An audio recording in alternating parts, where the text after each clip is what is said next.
Live from Tirana. Live from Tirana. Ju ripërshëndesim nga pjesa e dytë të Live from Tirana për ditën e sotme, 11:09 orë eksakte në këtë momente, në këtë të martë të datës 17 qershor dhe prej ditësh lufta Izrael-Iran nuk ndalet në lindjen e mesme, kështu që të paktën 16 të vdekur dhe mbi 300 të plagosur janë raportuar në Izrael, ndërsa në Iran të paktën 224 viktima janë regjistruar që prej ditës së premte dhe duket se bota është afër plasjes së një lufte të tretë botërore, megjithëse disa e quajnë që xha ka plasur lufta e tretë botërore. Për të diskutuar më saktë për një temë që ka kaq shumë interes në mbar botën dhe më perfekt, më adapt se për të diskutuar këtë temë se Alfred Sako nuk do të gjenim. Alfred Sako, mirë se vjen në Live from Tirana në Top Albania Radio. Faleminderit për ftesën, Ronaldo. Vetëm sa më afër mikrofonit të lutem që të dëgjojmë sa më mirë tek dëgjuesit. Një vit më parë ju parashikoni luftën Iran-Izrael. Si arritet në këtë përfundim? Shiko, kur filloi lufta në Gaza, unë thash që lufta nuk do jetë si këto luftrat e zakonshme që janë bërë, një 6-7 luftrat tjera që ka bërë Izraeli qysh kur është krijuar në vitin 48, që kanë zgjatur nga pak ditë dhe me pak viktima. Kam thënë që lufta do të jetë shumë e gjatë dhe qëllimi mund të jetë krijimi i Izraelit të madh, sepse unë kam vite që e them ta, kam botuar dhe libra me shtëpinë time botuese që Izraeli ka qëllim të bëjë një shtet nga, madje unë mund të jem nga të partë që e kam thënë këta, kam 20 vjet që e them në daljet publike kur ka qenë rasti për këtë temë, dhe kam thënë që ata ndërojnë të marrin Nilin në Egypt, edhe që nga Nili deri në Eufrat të jetë toka e tyre, siç ata përdorin kështu këto historitë e Biblës, duke i përdorur dhe duke thënë që këto janë tokat tona, ne jemi populli i zgjedhur, dhe kam bërë sajesa të ndryshme historike për të justifikuar këto lloj veprimesh që ata po bëjnë sot. Në fakt, kjo tokë dhe ky territor vazhdimisht kanë qenë kam parë shumë dhunë, shumë gjak, ku ka fituar një rapal në qindra dhe mijëra vjeçar dhe është tërhequr pala tjetër dhe ka ndodhur e kundërta, por kjo luftë nuk ka ndaluar. Por që t'i kthehemi asaj ëndrës si Izraelit të madh, ne këta e konstatojmë shumë kollaj, nëse shikojmë në krahun e të gjithë ushtarakëve të Izraelit, është arta e re që ata ndërojnë të krijojnë për shtetin e tyre, e cila në fakt ka formën e një çizme, po ta shikosh me kujdes, dhe është çizmja që do t'i vihet gjithë lindjes së mesme në fyt kur të krijohen këto territora. Krijimi i këtyre territoreve sigurisht do shoqërohet në radhë të parë me dezintegrim të shteteve politike që ata kanë ndërmend të ngrejnë atë shtetin e tyre në këto territore, ku do të përfshihet padyshim përveç këtyre që janë përfshirë deri tash, siç është prishja e Libanit, prishja e Sirisë, prishja e Irakut dhe së fundmi po përpiqen të prishin Iranin. Nuk e dim se si do të shkojë kjo luftë, se ende sapo ka filluar, ndoshta mund të zgjatë edhe shumë më tepër. Këta kërkojnë të prishin dhe Jordanin, të cilën e kanë futur në fakt në sqetull, dhe duan që të largojnë një pjesë të madhe të njerëzve nga këto territore dhe t'ia kalojnë Evropës, duke qenë që dhe Evropën e kanë mundur në luftën e dytë botërore, pasi Izraeli është një shtet që i shërben City of London, që është qendra dhe truri i shtetit Britanisë së Madhe, i cili ka dy komponente të fuqishme, ka komponenten politike që udhëhiqet nga kreu i shtetit, që është familja Windsor, familja mbretërore britanike, kurora britanike, dhe më përpara janë quajtur Saxe-Coburg, sepse kanë origjinë gjermanike, dhe më vonë që të mos kishin këtë tingëllim me emër gjermanik, ata e kthyen në një emër britanik dhe vunë familja Windsor. Dhe krau tjetër i Shqiponjës, ose koka tjetër e Shqiponjës, City of London, është krau financiar. i drejtuar nga bankierët, kryesisht bankierët Çifut, por jo vetëm Çifut, dhe tek të gjithë bankierët Çifut apo jo Çifut, spikat familja e madhe Rothschild. Dhe krijimi i shtetit të Izraelit është një nder, nëse mund ta shprehim kështu, që ja bëri familjes Rothschild, familja kurora britanike, duke i thënë që ne kemi Britaninë, ti do marrësh Izraelin. Dhe pikërisht ishte kjo familje që financovi dhe krijovi Izraelin. Izraeli në fillim u krijua me atë që quhet lëvizje sioniste. Njerëzit shpeshherë ngatrojnë me Izraelin dhe me izraelitët, ngatrojnë kuptimin e fjalës Jewish dhe kuptimin e fjalës sionist dhe kuptimin e fjalës hebru. Janë tre gjëra të ndryshme, por të lidhura me njëra tjetrën. Vetëm më duhet të ndërpres një moment se kemi shumë për të diskutuar, por duhet të shkëputojmë për pak reklama dhe rikthehemi pastaj dhe e marrim me Terezi të gjithë pyetjet dhe kuriozitetet që kanë momentalisht e mbar globi për luftën Iran-Izrael. Kthehemi pas pak në program. 11:20 orë eksakte në këtë moment jemi duke diskutuar pikërisht për luftën mes Iranit dhe Izraelit me Alfred Sako në studio. Zoti Sako, lufta që po ndodh sot mes Iranit dhe Izraelit është një konflikt real apo një skenar për fuqitë globale për të cilat ju flisin shpesh? Shikom, unë nuk e di nëse drejtuesit e Izraelit janë kukulla që komandohen nga ndërkombëtarët apo jo, këtë e dyshoj. Mendoj që nuk janë të tillë. E dyshoj, nuk thash që s'janë. E dyshoj që edhe mund të mos jenë, kurse pjesa tjetër, Izraeli është pjesë që drejtohet në politikat e veta, siç thash, nga elitat bankare, po dhe politiket botërore. Dhe lufta në Iran mund të jetë shumë qëllimshme, me shumë qëllime. E para mund të ketë lidhje me atë që shpjegova më përpara për krijimin e Izraelit të madh.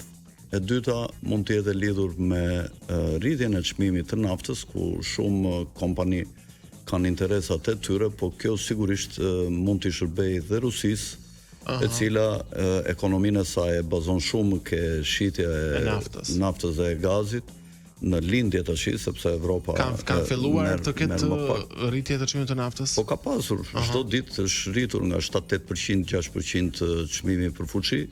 Dhe duhet të themi që mbajtja e çmimit të naftës në kontroll, duke u ngritur ose duke u ulur nga Shtetet e Bashkuara të Amerikës kryesisht, është bërë për shumë qëllime dhe madje edhe rrëzimi i Ish-Bashkimit Sovjetik, i cili bazohej shumë ke shitja e naftës, duke përdorur Arabinë Saudite, Shtetet e Bashkuara dhe sidomos duke punuar me atë ish shefin e CIA-s të asaj kohe, William Case, Arabia detyrohej të prodhonte më shumë fuqi se Rusia, shumë më tepër, se ka 40% të prodhimit botëror, ka vetëm Arabia Saudite, dhe detyrohej nga amerikanët që të mbante çmime të ulta për fuqi për të rrëzuar të ardhurat e Ish-Bashkimit Sovjetik, dhe duke ndjekur këto politika për një periudhë të gjatë kohe që shkonin në kundërshtim me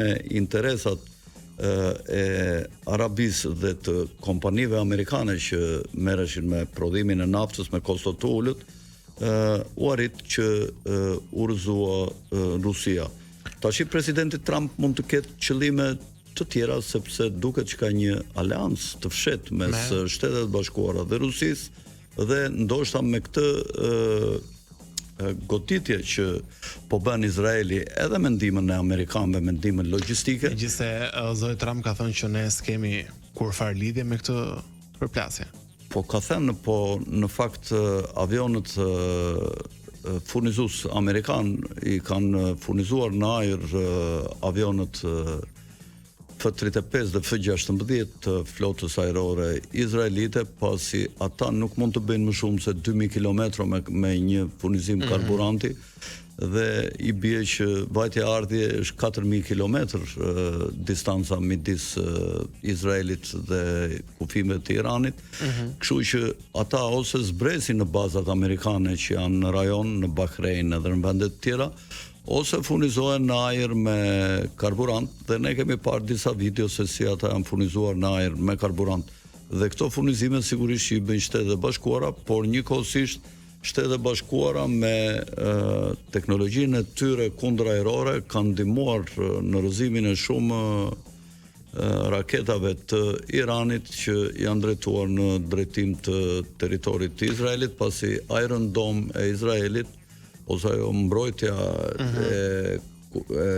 nga ajri e Izraelit nuk e ka treguar veten efikase, pasi shumë raketat Izraelit kanë arritur, kanë shkaktuar dhe vrasje dhe dëmtime të qendrave të mëdha të banuara, si Tel Avivi, Haifa dhe qytetet të tjera të rëndësishme të Izraelit. Teori ka shumë në fakt që qarkullojnë e flitet në mbar botën për këtë çështje kaq shumë të rëndësishme tashmë globale, por ju personalisht besoni që kjo është një luftë fetare, politike apo energjetike? Cilin skenar besoni më shumë? Kjo është një luftë për kontroll. Shiko, që duan të kontrollojnë çfarë? Duan të kontrollojnë botën nëpërmjet, duan të fusin botën në epokën që quhet Pax Judaika. Okej, dhe si kontrollohet bota nëpërmjet këtij konflikti? Bota ka pasur 3-4 historinë. Në fillim ka qenë Pax Romana, ku romakët kanë qenë ata që jepnin tonin politik zgjidhjeve të botës së vjetër dhe të vogël rreth Mesdheut, pa vullnetin e tyre asgjë nuk mund të bëhej. Pastaj filloi Pax Britannica, e cila ushtri më shumë si territor fillonte nga India dhe mbaronte në Shtetet e Amerikës të Veriut, ku Britania kishte kolonitë e veta në Kanada dhe në Shtetet e Bashkuara të sotme, dhe quhej një perandori ku s'perëndonte dielli kurrë, se në një kohë që dielli linte në Indi dhe në Amerikë ishte natë, e kundërta ndodhte në darkë, kur në Amerikë viceversa. Po, domethënë bëhej natë, në Indi dilte dielli. Qartë. Dhe pas kësaj filloi ajo që quhej Pax Americana, mbas luftës së dytë botërore, dhe që nga vitet 45-50 duket sikur Amerika është në krye të botës, por në fakt nëpërmjet asaj që quhet Deep State, që del nga Universitetet e Oxfordit, Londra kontrollon pothuajse të gjitha shtetet kryesore nëpërmjet asaj që quhet Chatham House, që është shtëpia e kolonive. Dhe në Shtetet e Bashkuara, jo më kot, Trumpi ka shpallur gjithmonë luftën kundër Deep State-it, duke u përpjekur të përfaqësojë kauzën e themeluesve, etërve themelues të Shteteve të Bashkuara, për të shkëputur nga Britania dhe për të krijuar një shtet të pavarur plotësisht nga Britania. Dhe kjo është në dukje lufta e Trumpit me Deep State-in. Britania po përpiqet të luftojë me dy mënyra kryesore për të ruajtur kontrollin e saj global, mbas kësaj dalje kundër të presidentit Trump dhe largimit të njerëzve që punojnë për Deep State-in në Shtetet e Bashkuara, në administratën e Shtetet e Bashkuara. Së pari, ajo po përpiqet nëpërmjet Izraelit të kontrollojë burimet energjetike kryesore të lindjes së mesme, dhe e dyta të mposhtë Rusinë në Ukrainë. Dhe ka dhe një front tjetër të tretë që është lufta mes Kanadas dhe Shtetet e Bashkuara, pasi në Kanada ka ardhur një anglofil shumë i madh, siç është Mark Carney, i cili sapo u zgjodh dhe zvendësoi presidentin, ish kryeministrin Trudeau në Kanada, dhe është era e parë mbas 60 vjetësh që një monark britanik shkon në hapjen e parlamentit të ri para një muaji gjysmë, dhe ku mbajti një fjalim duke ju kundërvënë dëshirës së Trumpit për të bërë Kanadaja shteti i 51 i Shtetit Bashkuara së Bashku me Groenlandën. Unë parashikoj që lufta do të vazhdojë. Do të vazhdoj. Luftrat do të përhapen. Do të përhapen dhe jashtë linjës së mesme thua? Po, do të fillojë në vitin 2027, do të ketë një paqe të brisht midis Ukrainës dhe Rusisë, e cila më shumë se sa paqe do të jetë një armë pushim 2 vjeçar.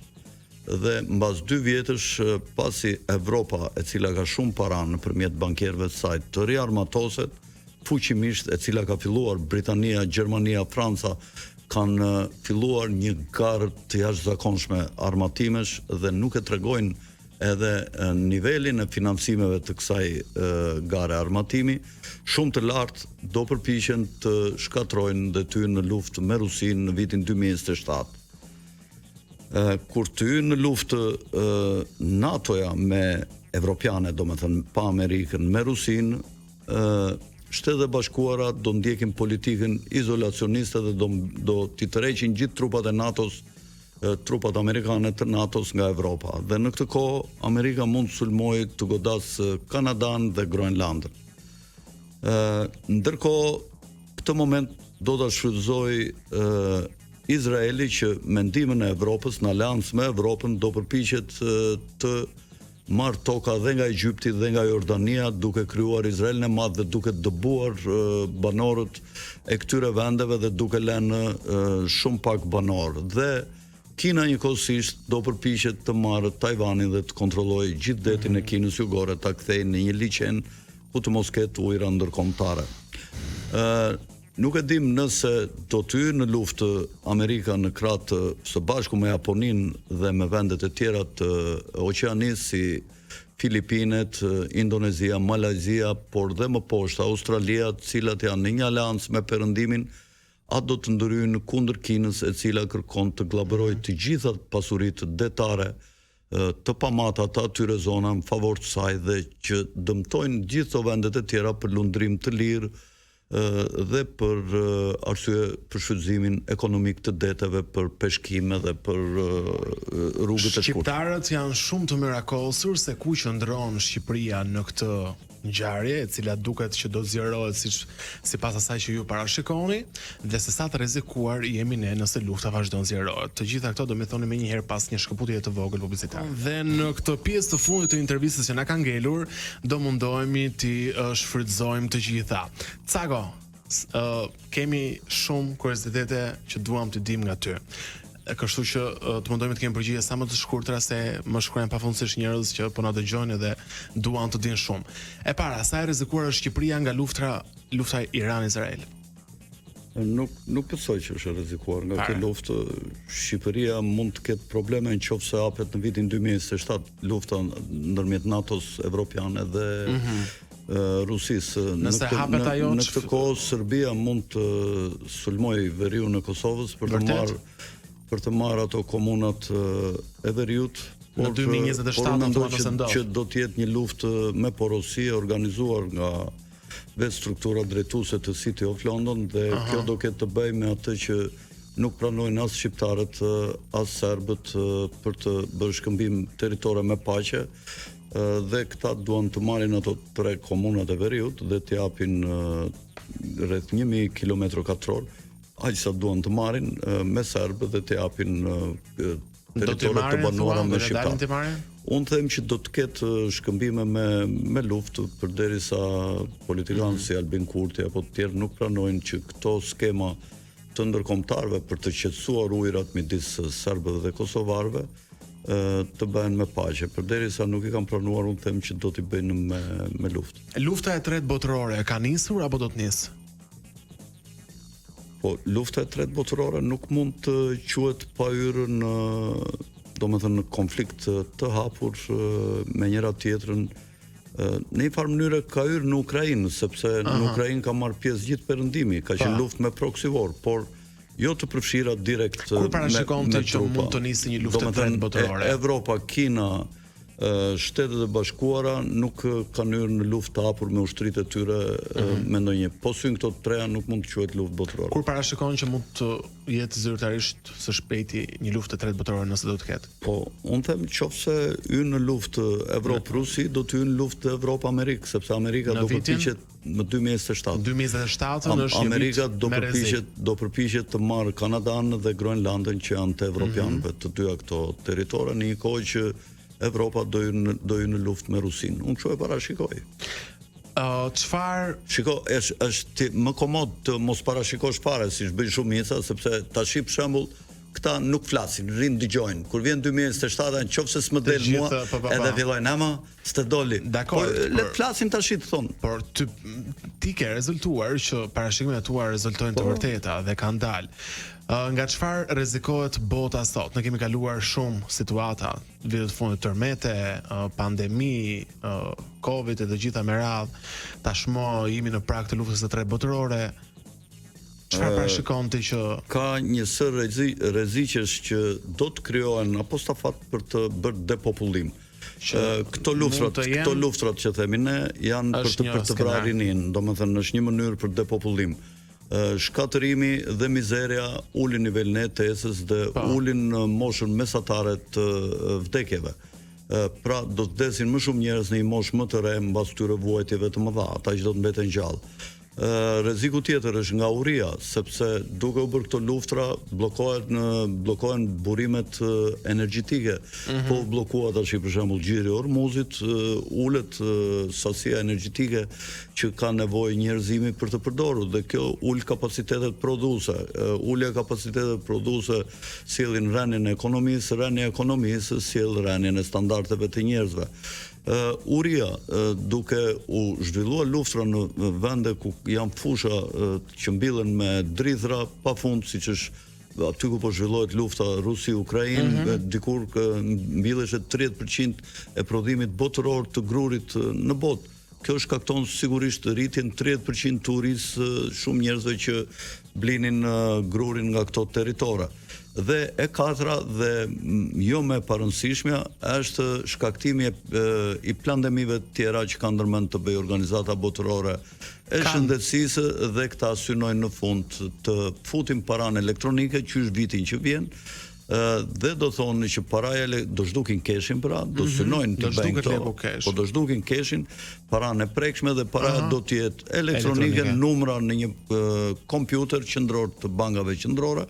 Dhe kur të duan ty mund nëse ti je kundër sistemit, ata ti fshin, ti zerojnë, i kanë në dorë, kurse kur e ke keshin në dorë në jastek, në çantë, nuk kanë si të ta marrin dorë.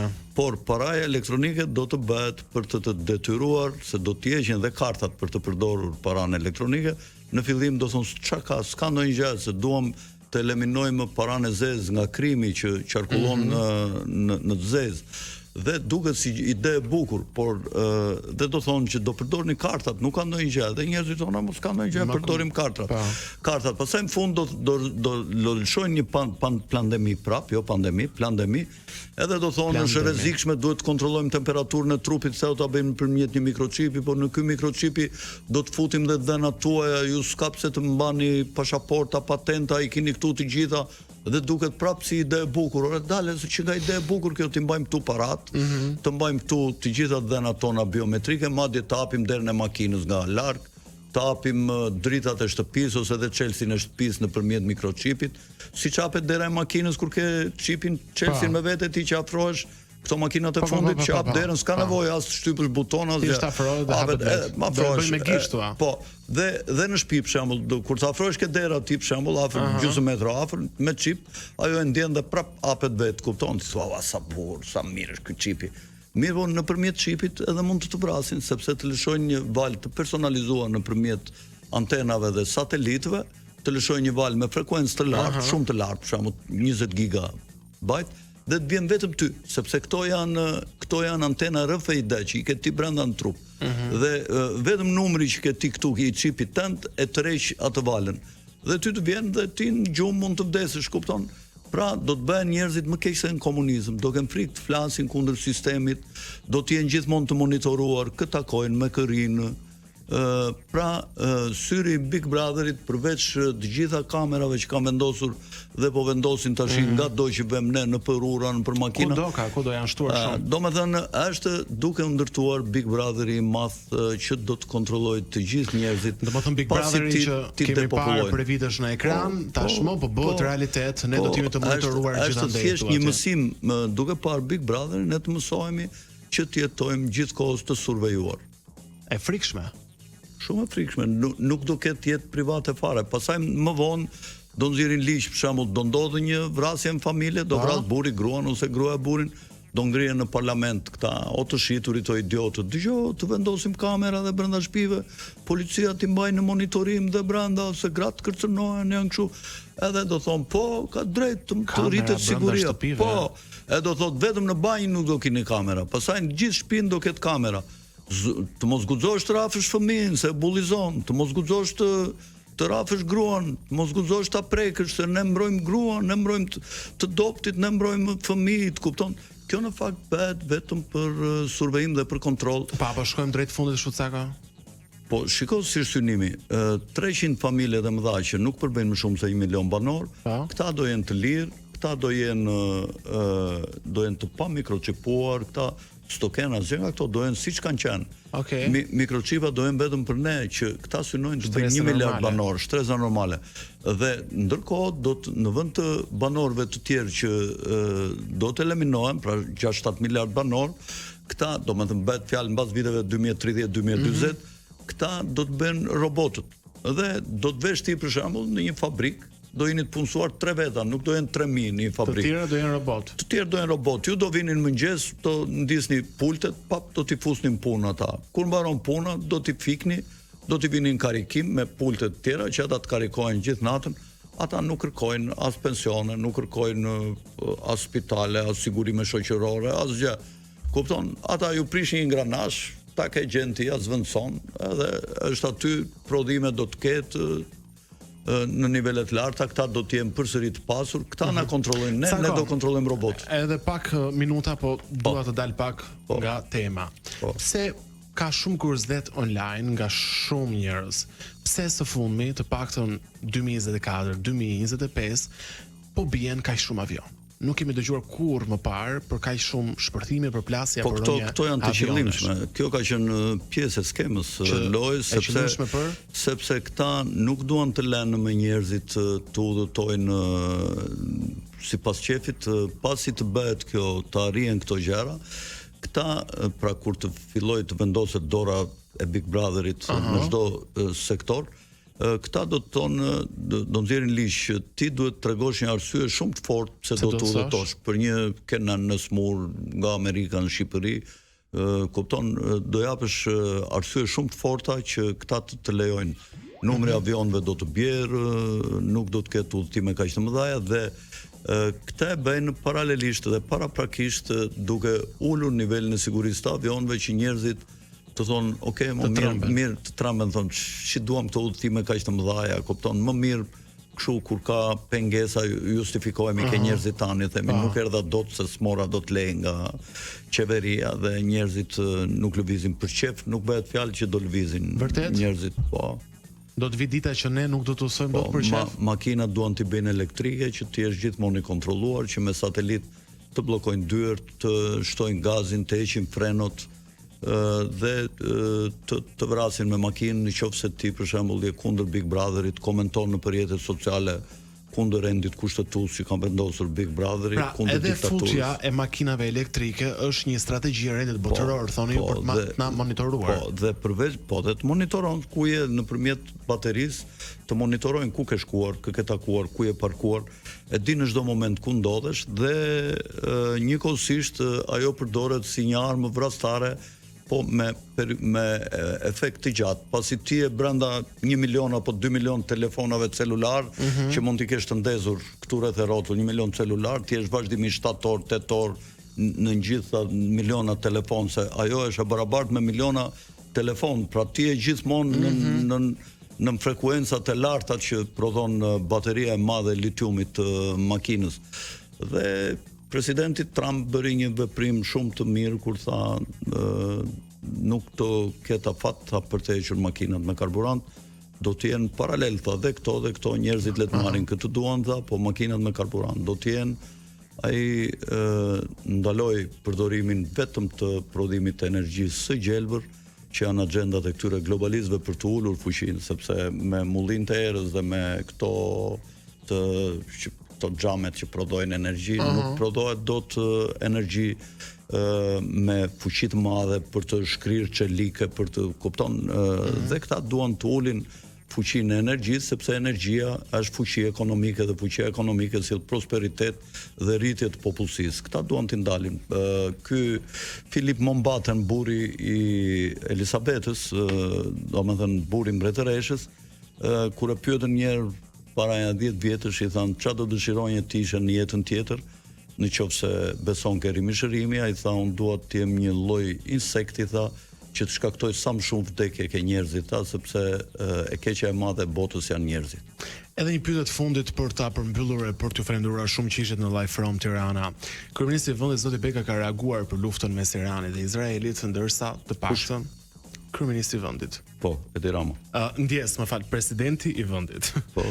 Ndërsa kryeministri Zoti Rama nuk e kam parë të ketë reaguar. Po. Si e shihni këtë?